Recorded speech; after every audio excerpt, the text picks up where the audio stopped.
అందరికీ వందనాలు. ఆహ్, మనం పరలోకానికి సమృద్ధి అనే ప్రవేశం పొందుకోవాలి అనంటే, ఈ భూమి మీద మన బ్రతుకుని ఎలా జీవించాలి అనే విషయాలు పేతురు గారు రాసిన రెండో పత్రికలో మొదటి అధ్యాయంలో ఆ పట్టికను అనుసరించి మనం నేర్చుకుంటా ఉన్నాం. అందులో భాగంగా ఆరో వచనంలో ఏడో వచనం భక్తి యందు సహోదర ప్రేమను మనం నేర్చుకుంటా ఉన్నాం. అసల సహోదర ప్రేమ అంటే ఏంటి?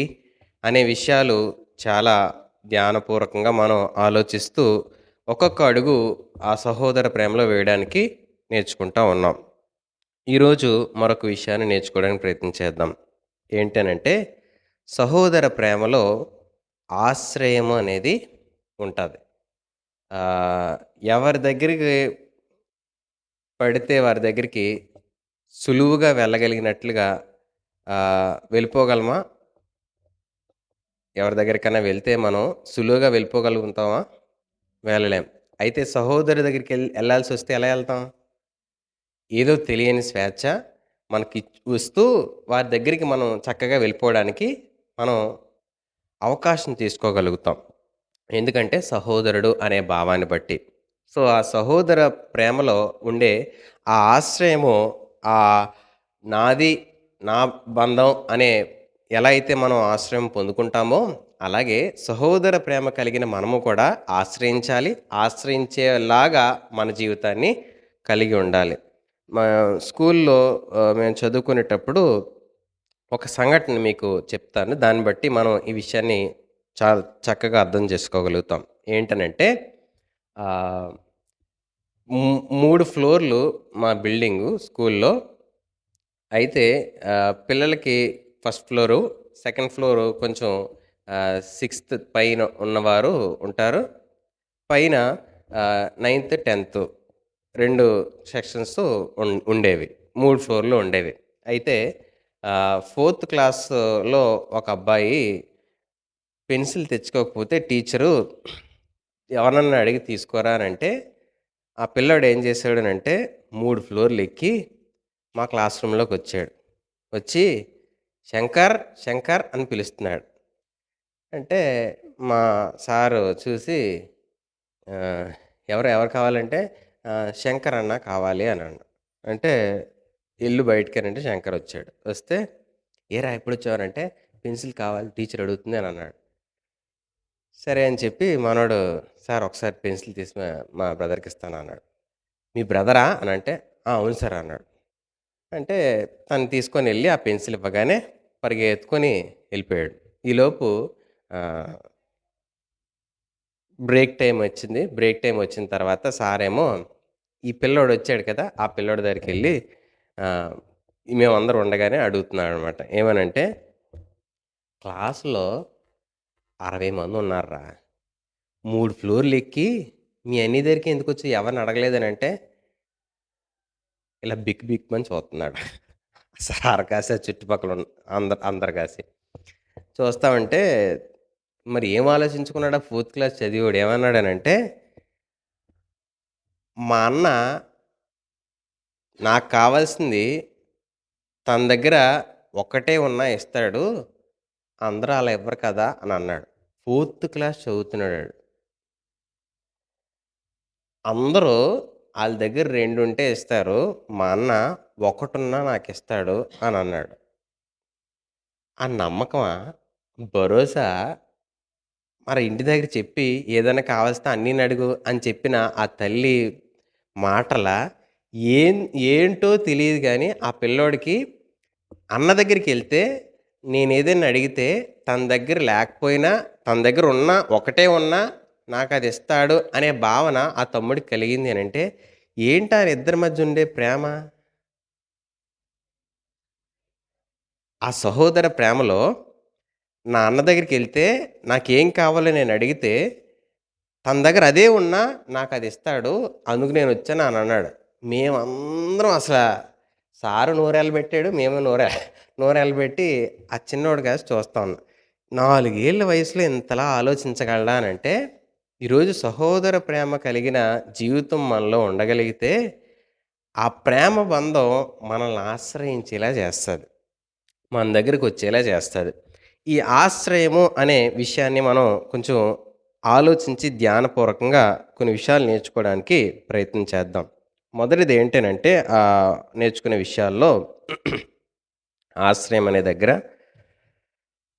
నీ దగ్గర దొరుకుతాది అనే నమ్మకం, భరోసా ఆళ్ళలో పుడతదండి. ఆశ్రయం అనే విషయంలో మొదటిది నీ దగ్గర దొరుకుతాది. నువ్వు దొరుకుతది అనంటే నువ్వు వాళ్ళకిస్తావని. కదా! అంతే కదా! దొరుకుతదంటే నీ దగ్గర ఉంచుకుంటావనా? కాదు కదా! నువ్వేం చేస్తావని? ఇస్తావని. నువ్వు పంచుతావని. ఎవరైనా మన దగ్గరికి అలా రాగలరా? మీ పక్కోళ్ళని అడగండి. మీ దగ్గరికి ఎవరైనా అలా రాగలరా? పలానా అక్క అయితే నా దగ్గరికొస్తదండి ఏదైనా కావాల్స్తే. పలానా అన్న అయితే ఏమైనా కావాల్స్తే వెంటనే నాకు ఫోను చేస్తాడు, నన్నడుగుతాడని చెప్పి మీరెవరి గురించైనా చెప్పగలరా? మీకలాంటి వ్యక్తులున్నారా? లేరా? అమ్మా! ఉన్నా ఇవ్వర్రా. ఆవిడ దగ్గరికెళ్తే ఉంటాయి గానీ ఆళ్ళ దగ్గర ఇవ్వరాళ్ళు. ఆళ్ళు ఏంటో ఆళ్ళకి కావాల్సింది ఆళ్ళు చేసుకుంటారు తప్ప ఎవరిని పట్టించుకోరు. మరి ఆళ్ళకన్నీ ఉన్నాయనో లేపోతే ఏంటో ఎవ్వరిని పట్టించుకోరమ్మా ఆళ్ళు. ఎవరి గురించి ఆలోచించరు. ఎవరి గురించి పట్టించుకోరు. ఏంటో తెలీదు ఆళ్ళాళ్ళు బతుకుతా ఉంటారు అని కొంతమందిని మనం పట్టించుకోకుండా ఉంటాం. కొంతమందిని మాత్రం ఆవిడ దగ్గరికెళ్ళొచ్చు అని అంటాం. నేనేదో గొప్ప కోసం చెప్పట్లేదు. ఒక విషయం చెప్తాను. ఏంటనంటే మా వీధిలో ఎవరి దగ్గర గ్యాస్ అయిపోయినా ఫస్ట్ మా ఇంటికొస్తారండి. మా అమ్మని అడుగుతారు. మా నాన్న తిడతా ఉంటాడు. "నీకొద్దా? రెండెందుకు పెట్టాను నేను? ఒకటయిపోతే నువ్వు ఒకటి పెట్టుకుంటావనంటే" అవ్వలేదు కదా! ఆళ్ళ అవసరం వచ్చింది అందుకే ఇచ్చానంటది మా అమ్మ. సింపుల్‌గా అంటది. మా నాన్నకి తెగ కోపమొచ్చేద్ది అలాగంటే. కానీ మా అమ్మగారు ఏమంటారంటే, "ఆళ్ళకి అవసరం వచ్చిందనే కదా మన దగ్గరకొచ్చారు. మనం ఇస్తామని వచ్చారు. ఇంతమంది వీధిలో ఉంటే మన ఇంటికెందుకొచ్చారు?" అని మా అమ్మ లాజిక్ అంటది. మా నాన్నగారు ఏమంటారంటే, "నీకు 2 ఉన్నాయి కాబట్టి నీకు తెలియట్లేదు. ఒకటే ఉంటే బుక్ అయితే అప్పుడు నీకు తెలుస్తది" అని చెప్పి వారిద్దరి మధ్య చిన్న వాగ్వాదం వచ్చినా, ఆశ్రయించగలిగిన ప్రేమ నువ్వివ్వగలిగినప్పుడు పుడతది. కదా! నీ దగ్గర దొరుకుతది ఎప్పుడొస్తది? ఎవరైనా ఎందుకొస్తారు? నువ్విస్తావు అనే భరోసా వస్తది. సహోదర ప్రేమలో ఆ తమ్ముడు ఎలా అయితే అన్న దగ్గరికి నాకిస్తాడనే భరోసాతో ఆ 3 ఫ్లోర్‌లు ఎక్కడానికి ఇష్టపడ్డాడు. ఆ క్లాస్‌లో చాలామందుంటారు. ఆ పక్కన క్లాస్‌లో చాలామందుంటారు. కానీ నా అన్నయితే అతని దగ్గర ఉన్నది ఒకటైనా నాకిస్తాడనే నమ్మకం ఎలా అయితే కలిగి వచ్చాడో, ఈరోజు మనందరం కూడా సహోదర ప్రేమ కలిగిన వారంగా మనం ఉండగలిగితే మనల్ని ఆశ్రయిస్తారు. మన దగ్గరికొస్తారు. మన దగ్గర పొందుకోవడానికి వారు పరిస్థితిలో వెంటనే మన జ్ఞాపకం వస్తాం. ఈరోజు మన జ్ఞాపకాలన్నీ కూడా మంచిగా ఉండాలి అనంటే, మనం ఏం చేయగలుగుతున్నాం? ఎలా చేయగలుగుతున్నాం? అలాంటి సహోదర ప్రేమ కలిగి నడవగలుగుతున్నామా? లేదా? అని చెప్పి మనల్ని మనం పరీక్షించుకోవాలి. మొదటిది నీ దగ్గర దొరుకుతాది అని ఎవరైనా నీ దగ్గరికొచ్చారు అనంటే, నువ్వు చక్కటి ఆశ్రయం కలిగిన సహోదర ప్రేమని చూపిస్తున్నావు అనేది మనం జ్ఞాపకం చేసుకోవాలి. మాటి మాటికొచ్చారనుకో అప్పుడు హ్మ్. మాటి మాటికి. కొంతమంది అలాగే ఉంటారండి. దొరికింది కదా! అని చెప్పి శాంతం కొంచెం ఉండాలి కదా! మంచిగుండాలి. మర్యాదుండాలి, క్రమముండాలి, హద్దుండాలి. ఏదో సహాయం చేయమన్నారని చెప్పి చేద్దామని ఇత్తంటే, అదే లేదని పెడితే మండ మింగేసాడంట అని అంటారు కదా! ఎవరో ఒక సామెత చెప్తా ఉంటారు. పోన్లే పద అని చెప్పి ఓ ముద్ద పెడితే, ఆ మండంతా కూడా కావాలన్నాడంట అని కొంతమందుంటారు. అలాంటోలుంటే మనం ఎలా సహాయపడగలం? చేయగలమా? మాటి మాటికి నీకిష్టమైనోళ్ళొస్తే అప్పుడు? "ఏహ్! మాటి మాటికి అడుగుతావేట్రా? తీసుకో." నీకిష్టమైనోడొస్తే అడగకుండానే తీసుకో అని చెప్పే భరోసా మనం ఇవ్వగలుగుతాం. కానీ నీకు నచ్చనోడు ఒక 2 సార్లొచ్చినా చాలు నీకు. 2 సార్లు ఎందుకు ఫస్ట్ టైమ్ వచ్చినప్పుడే మన మొక్క కవలికలు ఎలాగుంటాయి? ఇస్తాం గానీ, ఈడికిష్టం లేనట్టుంది నాకివ్వడం. ఈవిడికిష్టం లేనట్టుంది నాకివ్వడం. అనేలాంటి అర్థాన్ని మన మొఖంలో ఏం చేత్తాం? మాటల్లో కాకపోయినా ఆళ్ళకర్థమైపోద్ది మన మొఖం చూత్తే, ఈళ్ళకిష్టం లేనట్టుంది ఇవ్వడం. అయినా ఇత్తన్నాడు. ఇది మనకి వంట పడతదో లేదో అన్న అనుమానంతోనే తీసుకుంటా ఉంటారు చాలామంది. ఈరోజు నీ సహోదర ప్రేమ నీ దగ్గరికి వస్తున్నారు అనంటే, అన్నీ ఆశ్రయించడం కాదు, తప్పకొస్తున్నారేమో అది కూడా పరిశీలించుకోండి. నా దగ్గరికి చాలామందొత్తారు అడగడానికి అని నువ్వు నేను అనుకోవచ్చు. కానీ తప్పక లేకపోతే భరోసా, నమ్మకంతో వస్తున్నారా అనేది జాగ్రత్తగా ఆలోచించండి. కాబట్టి నీ దగ్గర దొరుకుతుంది అనంటే నువ్విస్తావు అనేది. రెండోది నీ దగ్గరికి ఎందుకొస్తారు అనంటే ఆశ్రయము అనే దాంట్లో ఎందుకు రావాలి అనే విషయాన్ని మనం ఆలోచించేటప్పుడు, నువ్వైతే వారు తీసుకునే ఆలోచనలి సరిచేస్తావు, లేకపోతే ఇంకేదైనా గొప్పదుంటే నేర్పిస్తావు, ఇంకేదన్నా ఉత్తమమైనదుంటే నాకు తెలియపరుస్తావు అని చెప్పి, వారు తీసుకున్న పరిస్థితుల మధ్య నిన్ను ఆశ్రయించడానికి చాలామందొస్తారు. అర్థం చేసుకోవడానికేంటంటే, ఓ తమ్ముడు 10వ తరగతి ఈ పరీక్షలు దగ్గర పడుతున్నాయి కదా! చక్కగా చదువుకుంటాడు. బాగా అన్ని విషయాల్లో మంచి జ్ఞానం కలిగినవాడు. ఒక 10వ తరగతి స్టార్ట్ అయినప్పుడే వచ్చాడనమాట. ఏంటనంటే, "అన్న నెక్స్ట్ ఏ కోర్స్ తీస్తే బావుంటది? నేనైతే ఈ కోర్స్ తీద్దాం అనుకుంటున్నాను. ఇలా చదువుదాం అనుకుంటున్నాను. ఏం చేస్తే బావుంటది నాకు కొంచెం చెప్పు" అన్నాడు. "నువ్వు ఇంతకీ ఏమవుదాం అనుకుంటున్నావు" అనంటే, తనేమన్నాడు అనంటే, ఇప్పుడు రకరకాల పరిస్థితుల్లో అన్నీ ఈ సైబర్ సెక్యూరిటీ ఇవన్నీ బాగున్నాయి. ఆర్టిఫిషియల్ ఇంటెలిజెన్స్ ఇవన్నీ బాగున్నాయి. అయితే నేనేం చేద్దాం అనుకుంటున్నాను అనంటే ఆహ్, డిజిటల్‌లోనే ఉన్నది. కాకపోతే అది క్రైమ్ ఇన్వెస్టిగేషన్ అని చెప్పి ఒకటున్నదన్న. అది చేద్దాం అనుకుంటున్నానన్నాడు. ఈ సీఐడీ సీరియల్ అలాంటివేమైనా చూస్తున్నావేట్రా అని అన్నాను నేను. ఛ! అలాంటిదేం లేదన్నా. ఇప్పుడు పరిస్థితులు నేనండి న్యూస్ కూడా ఫాలో అవుతుంటానన్నా. చాలా మోసాలు డిజిటల్‌లోనే జరుగుతున్నాయి. అందుకు నేను జ్ఞానంతో అవి జరగకుండా ఉండడానికి చేయడానికి రెండోది జరిగిన విషయంలో ఎలాంటి నిర్ణయాలు తీసుకోవాలో దాని విషయంలో నేను చదవడానికి ఇష్టపడుతున్నానన్నా. అందుకు అది ఎలా ఉంటదో మిమ్మల్ని అడుగుదామని వచ్చానన్నా అని చెప్పి నన్నడిగాడు. ఎంత రీసెర్చ్ చేసాడో నాకనిపించింది. అంటే తను 10వ తరగతిలో ఉంటూ కూడా భవిష్యత్తులో నేనేమవ్వాలో, ఎలాగవ్వాలో అని చాలా పరిపూర్ణమైన ఆలోచనతో, అవగాహనతో తనెళ్తున్నప్పటికి కూడా నా దగ్గరికి ఎందుకొచ్చాడో చెప్పండి? నేనేమన్నా తను తీసుకున్న నిర్ణయం సరిచేస్తానేమో, ఆలోచన నేర్పిస్తానేమో, ఇంకేదైనా ఉన్నాదేమో అని ఆశ్రయించడానికొచ్చాడు. నేను బాగు చేస్తాననొచ్చాడా? పాడు చేస్తాననొచ్చాడా? ఈరోజు మన దగ్గరికి ఎవరన్నా వస్తే, మనం ఆళ్ళకి చెప్పామంటే ఉన్న ఆలోచన కూడా పాడైపోద్ది. అయిపోయిన తర్వాత చెప్దాంలే అని అనుకుంటారా మన గురించి? లేదు లేదు అక్క దగ్గరికెళ్తే, అన్న దగ్గరికెళ్తే మనకింకా మంచి ఆలోచన నేర్పిస్తారు అని మన దగ్గర రాగలరా? మీ పక్కల్ని అడగండి. మీ దగ్గరికి నీకు చెప్తే పాడైపోద్దిలే అని అనుకుంటారా? నీక్ నీతో పంచుకుంటే, నీతో మాట్లాడితే నాకింకా మెరుగైన ఆలోచన నేర్పిస్తారనే బుద్ధి పుడతదా? ఆ! సరిచేస్తాది అక్కయితే అని రాగలరా?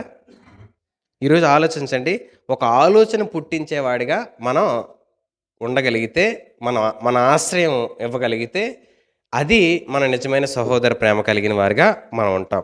అంతేకాదు, మనం చేసుకునే నిర్ణయాలన్నీ కూడా సరైనవా కాదా అని చెప్పి మన దగ్గరికి రావాలి. మొదటిది నీ దగ్గర దొరుకుతాది అనే విధంగా మన దగ్గరికి రావాలి. ఆహ్, మనం సరిచేస్తాము అనే దగ్గరికి రావాలి. మూడోది ఆలోచన పుట్టిస్తాము అనే దగ్గరగా రావాలి. నాలుగోది ఏంటనంటే నువ్వు చూసుకుంటావు అనే భరోసాతో నీ దగ్గరికి నిన్ను ఆశ్రయించాలి. ఎవరైనా నీ దగ్గరికి ఒక పరిస్థితి వారు ఏం చేస్తారో, ఎలా చేయాలో తెలియని సందిగ్ధంలో చాలామందుంటారు. వెంటనే నువ్వు జ్ఞాపకం వచ్చావనంటే, నువ్వు ఆ పరిస్థితిని చక్కగా ఎలా హ్యాండిల్ చేయాలో, ఎలా ఎదుర్కోవాలో నువ్వు నేర్పిస్తావని చెప్పి వెంటనే నువ్వు జ్ఞాపకం వచ్చి వాళ్ళు నీ దగ్గరికొస్తారు. నువ్వు చూసుకుంటావా? లేకపోతే వారి పరిస్థితిని ఇంకా దిగజారే పరిస్థితికి తీసుకెళ్తావా? మనం ఏం చేయగలం మనల్ని ఆశ్రయిస్తే? ఒక ఆవిడ మరో సిస్టర్ గారి దగ్గరికెళ్ళి ఇలా చెప్తుంది. ఏంటనంటే, "అక్క మా ఇంట్లో పరిస్థితి ఇలా ఉంది. మా ఆయన ఇలా చేస్తున్నాడు. ఏం చేయాలో తెలియట్లేదని" చెప్పి తన బాధంతా పంచుకుంది. ఈవిడ ఇంటికెళ్ళేలోపు ఆ పక్కింటి ఆవిడ చెప్తుందనమాట. "ఏంటి మీ ఆయన ఇలా చేశాడంట" అని. "ఏమైంది?" ఈవిడెళ్ళి మరొక ఆవిడ దగ్గర మా ఇంట్లో పరిస్థితి ఇలాగ ఉందని చెప్పి ఆవిడ దగ్గర పంచుకుంది. ఈవిడ ఇంటికొచ్చేలోపు ఈ ఇంటి పక్కింటి ఆవిడ, "మీ ఆయన ఇలా అంట కదా" అన్నాడనంటే చెప్పిన ఆవిడ ఏం చేసినట్టు? ఆ! సమాచారాన్ని అక్కడి నుంచి ఇక్కడికి ఈవిడ ఇంటికి రాకముందే పంపించేసింది. ఈరోజు ఆలోచించండి. నువ్వు చూసుకుంటావని నీ దగ్గరికొచ్చిందా? లేకపోతే నువ్వు చెప్పిన విషయాన్ని బట్టి ఆవిడ ఇంటిని విడగొడతావు, నాశనం చేస్తావని నిన్ను ఆశ్రయించిందా? ఈరోజు సహోదర ప్రేమ ఆమె చూసుకుంటాది అనంటే, ఆమె పరిస్థితి విషయంలో మంచి ఆలోచన చెప్తాది. లేకపోతే నేను ఎదుర్కొంటున్న సందిగ్ధాల మధ్య నేను చక్కటిగా నడవడానికి, తప్పు చేయకుండా ఉండడానికి, నా భర్తను నేను కాపాడుకోవడానికి, నా సంబంధాన్ని నేను కట్టుకోవడానికి ఆవిడ చూసుకుంటాది అని చెప్పి భరోసాతో నీ దగ్గరికొచ్చింది. కానీ ఈరోజు నీ దగ్గరికొచ్చిన మనల్ని మనం ఏం చేస్తాము అనంటే, ఆ నమ్మకాన్ని పక్కకు తోసేసి ఉన్న సంబంధాన్ని పాడు చేసేవారుగా, బలహీనులుగా మనం చేసేస్తా ఉంటాం. ఈరోజు ఆలోచించండి, సహోదర ప్రేమ అనంటే నువ్వు నిన్ను ఆశ్రయించిన వారిని తప్పుదారిలోకి పట్టించడం కాదు. బలహీనంగా మార్చడం కాదు. నీకు అవకాశం దొరికింది కదా! నీకేదో గుట్టు తెలిసింది కదా! అని చెప్పి వారిని బలహీనపరచడం అంతకన్నా కాదు. వారిని హీనంగా చూసేలా చేయడం అంతకన్నా కాదు. కాబట్టి నువ్వేం చేస్తున్నావు నిన్ను ఆశ్రయించే వారిని? వారు కొన్నిసార్లు కొంతమంది మన దగ్గరికొచ్చేటప్పుడు ఎలాంటి పరిస్థితులుంటాయంటే, ఏదో ఒకటి చేస్తది. నేను అక్క దగ్గరికెళ్తే, ఆ అన్న దగ్గరికెళ్తే ఏదో ఒక రకంగా, ఏదో పరిస్థితిలో నాకైతే ఈ పరిష్కారం చెప్తాది అని కొంతమంది ఆశ్రయిస్తా ఉంటారు. అలా వచ్చిన వారిని తలుపు వేయకుండా మాటి మాటికి వచ్చిన వారి ఎడల మన ప్రేమను చూపించగలిగే మనస్సు సహోదర ప్రేమ. కొంతమంది అలాంటి అసలు ఏం చెయ్యాలో తెలియని పరిస్థితుల్లో అలాంటి గుండె చెదరిన పరిస్థితుల మధ్య వస్తా ఉంటారు. ఈరోజు మనం దేవుని ఆత్మ కలిగి నడిపించబడకపోతే, పరిశుద్ధాత్మ నడిపింపు మనకు లేకపోతే, వ్యక్తి యొక్క అవసరత, వ్యక్తి యొక్క అంతరంగం గుర్తించక, మన మాటల చేత వారి హృదయాన్ని గాయపరిచేవారిగా మారిపోతా ఉంటాం. ఆ పరిశుద్ధాత్మ యొక్క నడిపింపు మనం నిరంతరం కలిగిన వారిగా నడవగలిగితే తప్ప, మన సహోదర ప్రేమ మరొకరికి మేలు, క్షేమం కలిగించదు. మన ఆశ్రయం, మనం ఉన్నామనే భరోసా, నమ్మకం, ధైర్యం వారు కలగలేక త్రోవ తప్పిపోయిన వారిగా మారిపోతూ ఉంటారు. ఈరోజు ఇలా ఆశ్రయం గురించి మాట్లాడితే చాలా పదాలు కనబడతా ఉంటాయి. నువ్వు వారి భారం భరిస్తావని, నువ్వు వారి కాపుదల కాస్తావని, నువ్వు వారిని అర్థం చేసుకుంటావని, లేకపోతే నువ్వు వారి పక్షంగా నిలబడతావని, ఇలా రకరకాల ఆలోచనలతో ఒక వ్యక్తిని ఆశ్రయించడానికి లోకంలో చాలామంది ఎదురు చూసేవారిగా మారిపోతూ ఉన్నారు. ఈరోజు ఆ ఒంటరితనంలో బతుకుతూ ఏం చేయాలో తెలియక ఆ తప్పుడు నిర్ణయాలకి తప్పుడు పనులు చేస్తున్నారు. తప్పుడు ఆలోచనలకి తప్పుడు సహవాసాలను ఏర్పాటు చేసుకుంటున్నారు. తప్పుడు పరిస్థితులకి వారి జీవితాన్ని కోల్పోయే వాళ్ళ మారుతున్నారు. ఎందుకో తెలుసా? ఆశ్రయించడానికి నమ్మకమైన ఒక వ్యక్తి లేకపోవడం వల్ల. ఆశ్రయించడానికి ఒక వ్యక్తి మీద ఆనుకునే భరోసా ఒక వ్యక్తి కలిగించకపోవడం వల్ల. ఈరోజు ఆలోచించండి, ఎంతోమంది మన స్నేహితులు, మనకు తెలిసిన వారు, మన తోటివారు చెడిపోతూ ఉంటే, తప్పిపోతూ ఉంటే ఒక చక్కటి సహవాసం లేకపోవడానికి కారణం ఎవరై ఉంటారు? దేవుణ్ణి ఎరిగిన మనం సరైన పద్ధతిలో నడవకపోవడం కాదంటారా? ఈరోజు ఆ సహోదర ప్రేమని మనం మంచి ఆశ్రయంగా మన తోటి వారికి గానీ, మన ఇరుగు పొరుగు వారికి గానీ మనం కలిగి ఉండకపోతే, మనల్ని బట్టి ఒకరికి మేలు కాదు కదా! క్రైస్తవుడు అన్న పేరుని బట్టే వారికి నష్టాన్ని కలిగించేవారిగా మనం మారుతాం. కాబట్టి మన సహోదర ప్రేమ ఎలా ఉంటుంది ఆలోచించండి. ఒకసారి ఈ మాట చదువుదాం. యోహాను సువార్త 19వ అధ్యాయము 26వ వచనం, 27వ వచనం. యోహాను సువార్త 19వ అధ్యాయము 26వ వచనం, 27వ వచనం. యేసు హ్మ్. తన తల్లియు హ్మ్. తాను ప్రేమించిన శిష్యుడును హ్మ్. దగ్గర నిల్చుండుట చూచి, హ్మ్. అమ్మా, హ్మ్. ఇదిగో నీ కుమారుడు అని హ్మ్. తన తల్లితో చెప్పెను. హ్మ్. తరువాత శిష్యుణ్ణి చూచి, హ్మ్. ఇదిగో నీ తల్లి అని చెప్పెను. హ్మ్. ఆ గడియ నుండి హ్మ్. ఆ శిష్యుడు ఆమెను తన ఇంట చేర్చుకొనెను. 19వ అధ్యాయం 26, 27 వచనం. యేసు ఈ మాటలు ఎక్కడి నుంచి పలుకుతా ఉన్నాడు? శిలువ మీద పలికిన మాట ఆయన. మరణానికి దగ్గరగా ఉన్నప్పుడు పలుకుతున్న మాట.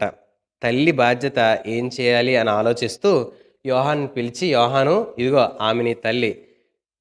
అమ్మా ఇదిగో ఈయన నీ కుమారుడిగా నిన్ను చూసుకుంటాడని చెప్పినప్పుడు యోహాను అవునా ప్రభువా? మరి ఎలాగా అని అన్నాడా? అన్నాడా? ఏమన్నాడు వెంటనే? అతనిని అతను ఆమెను తన ఇంట చేర్చుకొని ఆమె తల్లిగా చూసుకోవడం ప్రారంభిస్తాడు. ఈరోజు ఏంటా భరోసా ఆయనకి? యోహాను నేను చెప్పిన మాట వెంటనే వినేస్తాడని. అందుకు ఆయనకు ఆ టైటిల్ ప్రేమించిన శిష్యుడు అని. ఈ ప్రేమించిన శిష్యుడు యోహానుని ఎక్కువగా నమ్మే మాటగా మనం చూస్తాం కాబట్టి నేను ఆ విషయాన్ని చెప్తా ఉన్నాను. ఈరోజు ఆలోచించండి. ఒక బాధ్యత నువ్వు చేస్తావన్న భరోసా భారమైనా చేస్తావనా? సులువైతే చేస్తావనా? మీ పక్కనోళ్ళని అడగండి. నీకో ఒక పని అప్పగించేటప్పుడు నువ్వు సులువుగా ఉంటాది కాబట్టి చేస్తావనా? నీకది భారం అయినా నువ్వు చేస్తావనా? ఎవరైనా నీకు అప్పగిస్తే భారమైనా నువ్వు చేస్తావని నీకు అప్పగించగలరా? హ్మ్. ఈ పనైతే ఆవిడ చేయదండి. చెప్పినా వేస్ట్. ఈ పనైతే ఆళ్ళు చేయలేరండి. ఆళ్ళు ఆళ్ళకి సులువైనంత వరకు చేస్తారు గానీ, ఆళ్ళకి కష్టం కలుగుతదంటే, నొప్పి కలుగుతదంటే, ఆళ్ళేదో వదిలేసుకోవాలంటే ఆళ్ళు చేయరండి. అనే మాట మన గురించి మాట్లాడతారా? ఈయన గురించి మాట్లాడేటప్పుడు ఆయనేమన్నాడంటే, ఆమె చూసుకో ఆమె బాధ్యత. వృద్ధాప్యంలోకొచ్చిన తర్వాత అన్ని పనులు ఆళ్ళు చేసుకుంటారు కదా! హ్మ్. చేసుకుంటారా? చేసుకోలేక భారం అవుతారా? అవ్వరా? అలాంటి వయస్సులో ఆ తల్లి ఉండేటప్పుడు యోహాన్ పిలిచి ఆయన ప్రేమించిన శిష్యుని పిలిచి "నువ్వు చూసుకో" అనంటే, "నేను చూసుకుంటాను" అన్నాడనంటే, భారం భరించడానికి అతడు సిద్ధ మనసు కలిగిన వాడా కాదా? ఒకసారి మేము మీటింగ్‌కెళ్ళాము ఒక ప్రదేశంలో. 3 రోజుల మీటింగు. ఫస్ట్ డే మార్నింగ్ ముందు రోజు ఎళ్ళిపోయాము. తెల్లవారి మేము మీటింగ్‌కెళ్ళేటప్పుడు ఒక పెద్దాయన ఒక సంచి పట్టుకొని కూర్చొని ఒక ప్రదేశంలో ఉన్నాడండి. కూర్చొనుంటే నేను డ్రైవింగ్ చేస్తూ పరాగ్గా చూసానాయన్ని. చూసి మేమెళ్ళిపోయాం మార్నింగు. మధ్యాహ్నం భోంచేసేటప్పుడు బయటకొచ్చాం. బయటకొచ్చినప్పుడు మేము చూస్తే అక్కడే ఉన్నాడాయన. నేను మళ్ళా చూసాను. మేము ఎంత 10 గంటలకొచ్చాం. 11, 12, 1:30 అయింది. ఇక్కడే ఉన్నాడు. భోజనం అయిపోయింది. మాది 2 అయింది. ఇక్కడే ఉన్నాడు. అని మరలా చూసాను. మళ్ళా లోపలికొచ్చాం. మేము మధ్యాహ్నం సెషన్ స్టార్ట్ అయింది. అంతా అయిపోయింది. మరలా మేము ఎళ్లి రెడీ అయ్యి, మళ్ళా వచ్చేటప్పుడు మనం చూస్తే సాయంత్రం 6 అవుతుంది. ఆ బ్యాగ్ పట్టుకొని అక్కడే కూర్చున్నాడండి ఆయన. నాకేదో డౌటొచ్చి ఒకసారి ఎళ్లి చూద్దామని చెప్పి సాయంత్రం కూడా సెషన్ స్టార్ట్ అయింది. అవుతా ఉంది. నేను మధ్యలో బయటకొచ్చి మామూలుగా ఎళ్లి ఆయన దగ్గర "ఏవండీ పెద్దాయన ఇక్కడున్నారు" అనంటే, "నా కొడుక్కి నేను భారమయ్యాను. నన్నిక్కడ వదిలేసాడు బాబు" అని అన్నారు. ఆయన మాట వినగానే కొంచెం బాధనిపిచ్చి, ఇక్కడేమైనా ఓల్డ్ ఏజ్ హోమ్స్ ఉంటాయేమో, కొంచెం ఈయన్నక్కడ దింపేస్తే బావుంటది. అంటే మరాయన ఎక్కడో తెలీదు కదా! మీ అడ్రెస్ ఏంటి అని అడిగితే, నాకంతగా గుర్తులేదు బాబు అని చెప్తూ ఆయన మాట్లాడేటప్పుడు నేను ఏదైనా ఓల్డ్ ఏజ్ హోమ్ ఉంటాయేమో అని చెప్పి అడుగుదామని ఆ మీటింగ్‌లో ఉన్న ఒక అన్నని పిలిచాను. పిలిచి ఆహ్, పిలిస్తే ఈయన్ని ఎక్కడో చూసినట్టుందండి అని చెప్పి ఆయనంటూ ఒక మాటన్నాడు. సర్లేండి 3 రోజులు మీటింగ్ మన దగ్గర ఉన్నాయి కదా! 3 రోజులు మన దగ్గర ఉంటాడు. అయిపోయిన తర్వాత ఆయన సంగతి చూద్దాం, ఆలోచిద్దాం అని చెప్పి ఆయన్ని తీసుకొని పిలిచాడు. నాకు భలే అనిపించింది. నాకు బుర్ర తట్టలేదు.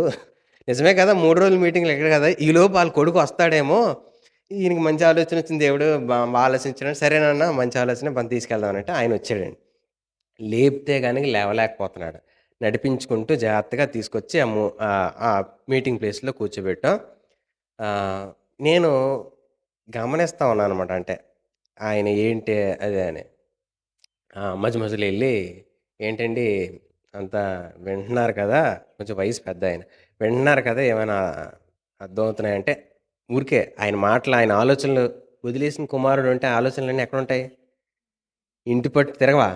ఇంటి చుట్టూ తిరిగితే ఆ పరిస్థితులన్నీ ఉంటాయి. ఏంటి ఈయన ఏమైనా ఆలోచిస్తున్నాడేమో, ఆ ఆలోచన మళ్లించడానికి ఈ మాటలు ఉపయోగపడతాయి కదా! అన్నట్టుగా నేను మాట్లాడుతూ చెప్తే అంతా అవుతా ఉంది. 3 రోజులు అయిపోయిన తర్వాత సరే బాబు ఓల్డ్ ఏజ్ హోమ్‌కి తీసుకెళ్దాం మిమ్మల్ని అనంటే, ఈలోపు ఈయన కూడా కనుక్కున్నాడు. కనుక్కొని దొరికిందన్న అడ్రెస్సు ఆళ్ళెక్కడో మనం తీసుకెళ్ళి దింపేద్దాంలెండి అని అంటున్నాడు. అయితే నేనన్నాను అంటే కొడుకే వదిలేసాడంటే ఆ ఇంటికెళ్ళడం బావుంటదా? బాగోదా? ఆ! బాగోదు కదా! అందుకు నేనేమన్నానంటే దొరికిందని చెప్పకుండా ఓల్డ్ ఏజ్ హోము తీసుకెళ్దాము అని చెప్పి అన్ననడిగితే అన్న కూడా ముందు మాట్లాడండి ఏమంటారో చూద్దాం అనంటే అప్పుడు మాట్లాడితే ఆయనేమన్నారంటే "ఇంటికెళ్ళిపోతాను బాబు" అన్నారు. వదిలేసినోడి దగ్గరికెళ్తానంటున్నాడేంట్రా బాబు ఈయన అని అడిగితే ఆయనన్నాడు, "నాలో కూడా కొన్ని పొరపాట్లున్నాయి. ఈ 3 రోజుల వల్ల నాకర్థమైందని" అన్నాడు. ఈయనెందుకు రమ్మన్నాడో ఆ పెద్దాయన నాకర్థం అవ్వలేదు. ఆ 3 రోజులు దేవుని మాటలు వినిన తర్వాత ఆయనేమన్నాడంటే, నాలో కూడా కొన్ని పొరపాట్లున్నాయి. ఆడెందుకు చేయడు అని నేను చేత్తన్నాను గానీ, ఆశ్రయించాల్సిన వయసు నాకొచ్చేసింది. నా హద్దేంటో, నా పరిమితులేంటో నాకు తెలిసాయి. నా కొడుకు ప్రేమించే ప్రేమను నేనేమనుకుంటున్నానో అది చేయాలనుకుంటున్నాను కానీ, తను నేర్చుకుంటున్నాడు. నేను నేర్పించుకుంటూ నన్ను ఆ పనిలో నడిపించాలని నాకు అర్థమైంది బాబు. నేను ఇంటికెళ్ళిపోతాను. ఇల్లు తెలిస్తే బాగున్ను అని అన్నాడు. వెంటనే ఈయనేమో నాకాసి చూత్తూ నేను అడ్రెస్ దొరికిందని చెప్పాను కదా! నువ్వు మళ్ళీ ఓల్డ్ ఏజ్ హోమ్ అని ఎందుకు చెప్పావు అన్నట్టుగా నాకాసి చూస్తున్నాడు. నాకు అర్థమైంది. అప్పుడు నేను అన్నాను, ఊరికే ఆయన ఏమంటాడో చూద్దామని చెప్పి మొత్తానికి ఆయనకి ఇంటికెళ్ళి తీసుకెళ్ళి దింపగానే ఆళ్ళ కొడుకో చూపు చూసాడు. ఏంటనంటే, మీరేమనుకున్నారు ఆ కొడుకు ఏం చూపు చూసుంటాడు? ఈళ్ళకి పని పాట లేనట్టుంది. నన్ను ఎతుక్కుంటూ తీసుకొచ్చారు అని అనకలే. ఆయన చూపు ఎలాగుందనంటే, 3 రోజుల నుంచి నేను ఆ ప్రదేశానికి వస్తున్నాను. ఎక్కడికెళ్ళిపోయాడో మా నాన్న అని తీసుకొచ్చారండి బాబు మీకు వందనాలు అంటున్నాడు. వదలలేని సంబంధం కొడుకుది. వదలలేని సంబంధం తండ్రిది. ఈరోజు ఆ ఇద్దరి మధ్య సంబంధం వదలలేనిదే అయినప్పటికీ కూడా కొన్ని పరిస్థితులు ఛే! అనే నిరుత్సాహానికి, నిర్లక్ష్యతకి తీసుకెళ్తాయి. అప్పుడు నీ ఆశ్రయాన్ని మంచిగా ఉంచుకోగలమా? ఈరోజు ఇద్దరికీ ప్రేముంది. కానీ దూరం అయితే ఆ ప్రేమ అర్థమైంది. ఎడబాటైతే ఆ ప్రేమ అర్థమైంది. కొన్ని పరిస్థితులు వినడం ద్వారా, అర్థం చేసుకోవడం ద్వారా, ఆలోచించటం ద్వారా వారికి తెలిసొచ్చింది. వారికి నేను, నాకు తను. ఈ ఇరువురి సంబంధం ఉంటేనే బాగుంటదని అనిపించింది. ఈరోజు కొన్నిసార్లు సంబంధం తెగితే కొన్ని విషయాలు నేర్చుకుంటాం. దూరమైతే కొన్ని విషయాలు నేర్చుకుంటాం. అలాగని దూరపరుచుకుంటామా? కలిసే అవకాశం అందరికీ రాదండి. మరలా కలుపుకునే సందర్భం అందరికీ రాదు. ఈరోజు ఆ సంబంధాలు మనకున్నాయి అనంటే వాటిని కాపాడుకోవడం మనకు రావాలి. ఆశ్రయం నీ నుంచి దూరమైన తర్వాత నువ్వు ఆశ్రయం కలిగించడం కాదు. నీ ఆశ్రయం దూరం కానివ్వనిదిగా నువ్వు పట్టుకోవడం. నీ ఆశ్రయం నీ దగ్గర నుంచి దూరంగా వెళ్ళిపోవాలి అనే ఆలోచన పుట్టనివ్వకుండా చేయడం మన మంచి ఆశ్రయం. ఈరోజు మన ఆశ్రయం ఎలాంటిది? ఈరోజు యేసు ప్రభు ఆయనని నమ్మి, ఇగో నా తల్లి అనంటే, ఆ బాధ్యతను ఆయన్ని చనిపోయేంత వరకు నెరవేరుస్తాడన్నా, మధ్యలో వదిలేస్తాడన్నా?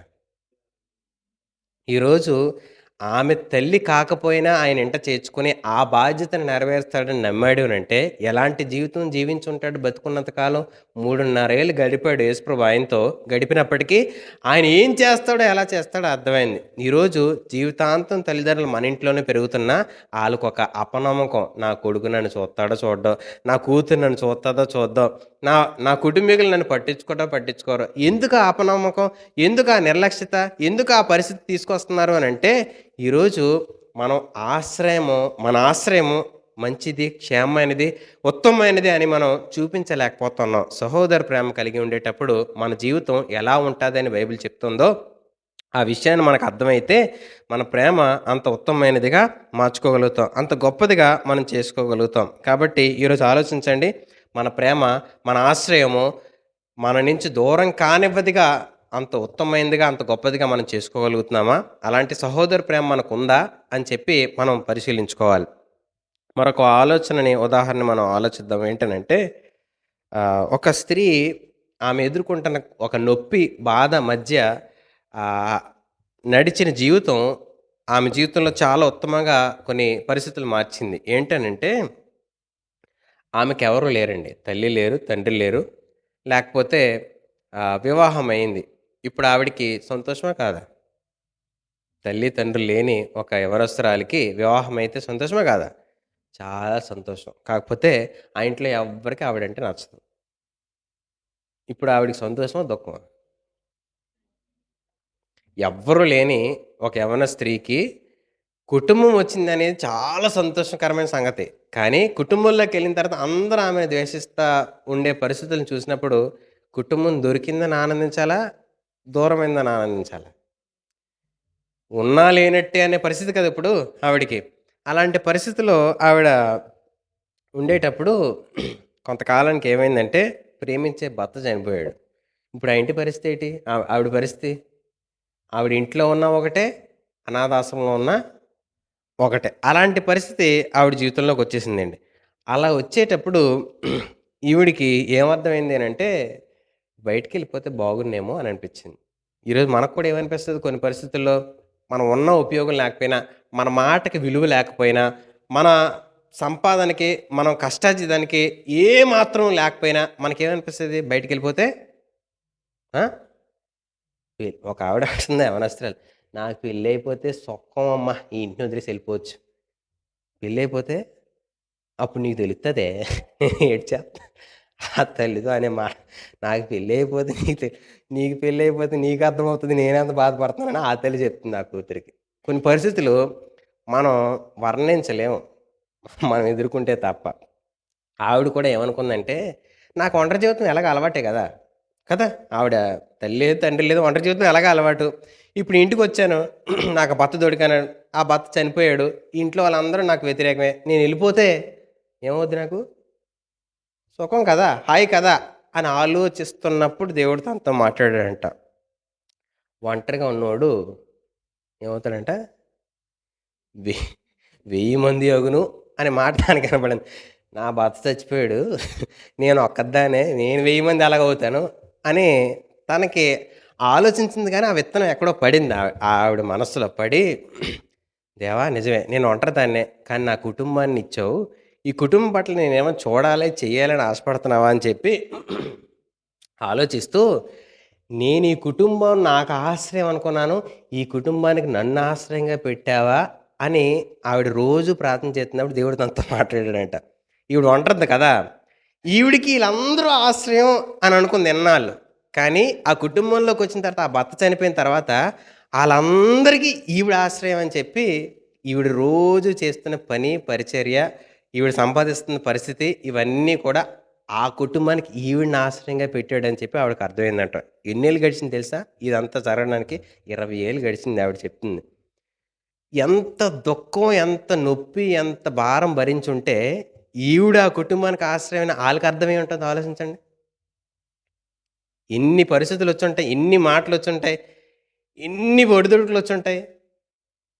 ఆవిడ చెప్పేదేంటనంటే కొన్ని మాటలకి చచ్చిపోయినా బాగున్ను అనిపిచ్చేదండి. అంటే బయటికెళ్ళిపోయి నేను ఒంటరిగా ఉండడం నాకెలాగ అలవాటే అనే ఆలోచన నుంచి చచ్చిపోయినా బతుకు బెటరు. ఈళ్ళతో నాకేటి సంబంధం అని అనిపిచ్చేది నా భర్త చనిపోయిన తర్వాత. ఇంకా ఆళ్ళకి నాకు నా కుటుంబం కూడా అభివృద్ధి చెందడానికి అవకాశం లేకపోయింది. ఆ ఒంటరి జీవితంలో నేను దేవుని మాటను పట్టుకున్నాను. నువ్వు ఒంటరిదానివి 1000 మంది అనంటే, నేను అంతమందికి సహాయపడగలిగిన సహాయం దేవుడు నాలో ఉంచాడు. నేను ఆ ప్రేమను బట్టి ఈ కుటుంబానికి సహాయపడతాను అనుకున్నా. ఆవిడకి, ఆ కుటుంబానికి సంబంధం ఒకే ఒక వ్యక్తి ద్వారా ఏర్పడింది. ఆ వ్యక్తి కూడా లేడు ఆ పరిస్థితిలో. కానీ ఆవిడ తీసుకున్న నిర్ణయం ఆ కుటుంబానికి నేనే ఆశ్రయం అనుకుంది. ఈరోజు మనం అనుకోవచ్చు, సంబంధాలకు మనం ఆ కుటుంబం అనుకోని లేకపోయి ఉండొచ్చు. లేకపోతే నీకు ఆళ్ళకి ఏది అచ్చు, లేకపోతే ఆళ్ళకి నీకు మధ్య ఏ రకమైన భారం భరించాల్సిన పరిస్థితి ఉండకపోవచ్చు. కానీ వారికి నువ్వు ఆశ్రయంగా ఉండగలవా? నీ పక్కల్ని అడగండి. ఏ సంబంధం లేనోడికి నువ్వు ఆశ్రయంగా ఉండగలవా? ఉండగలమా? అన్ని సంబంధాలు ఉన్నోడికే మనం ఆశ్రయం ఇవ్వలేము. ఆ! అన్ని పరిస్థితులు మన ఆళ్ళకి మన కుటుంబీకుడే, మన రక్త సంబంధే, ఒకప్పుడు మనకు సహాయం చేసినోడే, ఒకప్పుడు మనల్ని లేవనెత్తినోడే, ఒకప్పుడు మనల్ని బలపరిచినోడే. ఆళ్ళకే ఈరోజు సహాయం చేయడానికి పరిస్థితులు మనకు లేవు. సంబంధం లేనోడికి ఆవిడ కష్టపడి 20 ఏళ్ళు కష్టపడిన తర్వాత ఆ అత్త అన్నదంట. "నువ్వు గనక మా ఇంట్లో రాకపోయి ఉండుంటే మేమేమైపోదుమో" అని. ఎన్నేళ్ళ తర్వాత? ఎ 20 ఏళ్ల తర్వాత ఆవిడ ఓపిక ఏంటి? ఆవిడ నిరీక్షణ ఏంటి అనంటే, ఆవిడ చెప్పిన మాట ఏంటనంటే, "నా ఓర్పు, నా సహనం, నా నిరీక్షణ ఆళ్ళ మార్పుని తీసుకొచ్చింది. ఆళ్ళ జీవితంలో ఒక రకమైన దేవుని పక్షమైన ప్రేమను తీసుకొచ్చింది. నేనేంటో దేవుడు నాకు తెలియపరిచాడు. నాలో ఉన్న దేవుడు ఎలాంటి వాడో నాకు అర్థమయ్యేలా చేశాడు వారిని బట్టి" అని చెప్పి ఆవిడ ఒక సాక్ష్యం చెప్పింది. ఈరోజు ఆలోచించండి.